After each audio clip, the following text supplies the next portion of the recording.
বানিয়ে দিতে পারে না? এটার মতো রাস্তা পার হওয়া যাবে না রে বাবা। পারতো, তবে ব্রিজের টাকা দিয়ে তো মনা ভাইরে মিষ্টির দোকান বানায় দেওয়া হয়েছে। সরকারের কাজ কি ফুটওভার ব্রিজের টাকা দিয়ে মনে ভাইকে মিষ্টির দোকান বানিয়ে দিয়া? সরকার তো বানাই দেয় নাই, বানাই দিছেন আপনি, আপনারা। মানে এর উত্তর আপনার মিষ্টির প্যাকেটের ভিতরে। আসেন।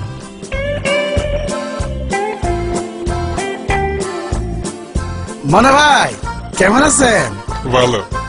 হক চাচা, আপনি যে মিষ্টি কিনছেন মূসক চালান নিচ্ছেন? মূসক চালান আবার কি? মূল্য সংযোজন কর, মানে ভ্যাট। না নেই তো। কত টাকার মিষ্টি কিনছেন? 350 টাকার। 350 টাকায় আপনার ভ্যাট আসে 45 টাকা 65 পয়সা।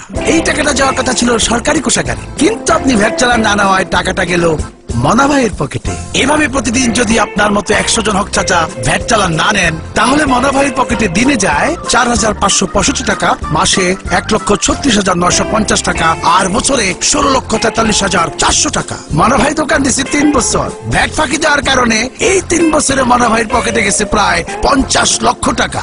এই টাকা দিয়ে মনা ভাই আরো 3টা মিষ্টির দোকান দিচ্ছেন। অথচ এই টাকা দিয়ে সরকার 2টা ফুটওভার ব্রিজ বানাতে পারত।